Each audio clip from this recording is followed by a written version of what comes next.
to the entertaining Talkin' Sports.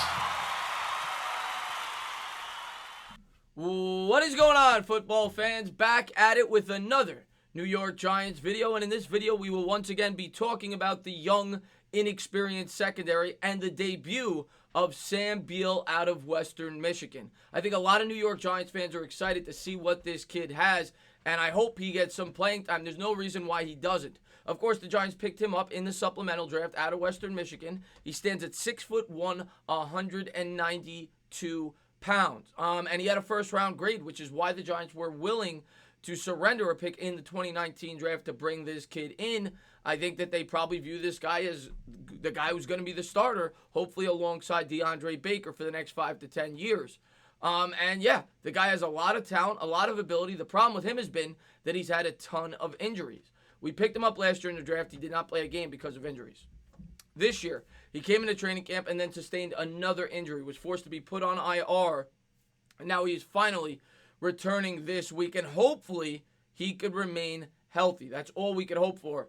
In terms of where he will play, if he does play, I don't really view him in the slot. I think he will be on the outside. Hopefully they mix and match, get him in certain packages, and maybe he will get some playing time over DeAndre Baker. Maybe you could play some Janoris Jenkins in the slot. I also would like to see Julian Love. We've been saying that for weeks. But let's get into some of the strengths and weaknesses that were written by scouts coming into the NFL for Sam Beal. I wanted to go over this. So first we'll go over his strengths. His strengths are he is superb at tracking the ball. He has good ball skills. He has good height, long arms, can battle big receivers, physical defender, willing tackler with athletic upside. So, he's 6'1". That's good size for a corner. He has long arms, things that DeAndre Baker really does not possess. He's got 2 inches on Baker. He's got longer arms, so he's a different type of cornerback, and maybe he will fit into this defense better than Baker does. But hopefully they both could gel, like I said, and be the future of this team at that position. In terms of his weaknesses are, from what I read, very similar to what DeAndre Baker's were coming out of college. Because of his physical nature, he could have issues with speed receivers. Like I said, he ran a similar 40 time to Baker, about a 4.5 at his pro day. He can grab too much. Overly physical, could have problems with pass interference penalties.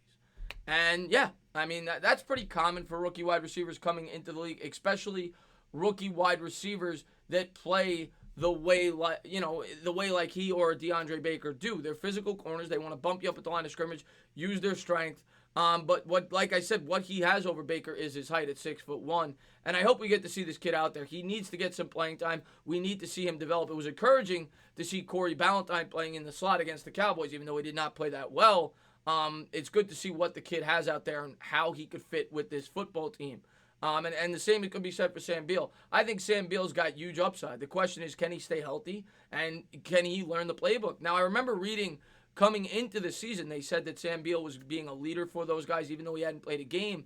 It's a very young secondary, and he was teaching them the playbook. They said he knew the playbook very well, and hopefully that translates on the football field if indeed he gets a chance to play this Sunday against the New York Jets. And I think he will. I don't think he's going to get a ton of time. I think they're still going to start Janoris Jenkins. I think you'll still see DeAndre Baker, but I think he'll be in there in certain packages.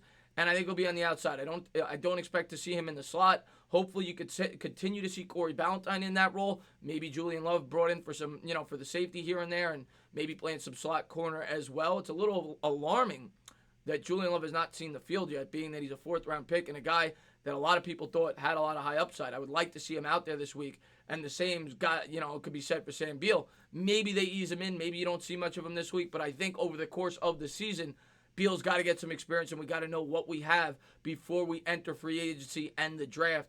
And yeah, we're all hoping that Beal and Baker man that position. We've certainly spent a ton of assets on that position, right? We spent 3 draft picks on the cornerback this year. Really 4 when you factor in the supplemental pick. The New York Giants spent 4 draft picks in last year's draft at the cornerback position between Beal, between Ballantyne, between Love, and between Baker.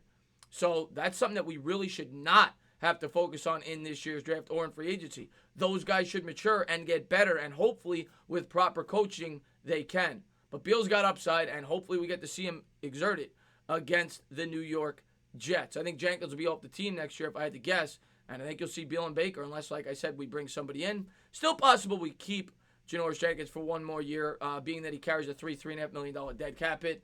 But I wouldn't expect it. I think they'll try to spend their money somewhere else in free agency. But I'm excited to see Beal. I'm excited to see if DeAndre Baker could bounce back. And I'm excited to see how this secondary performs against the struggling New York Jets defense. I'll be at the game, and I cannot wait to attend it with Bad Dog. As always, if you liked what you watched, please subscribe. Drop a comment. Maybe give me a little thumbs up. Cheers.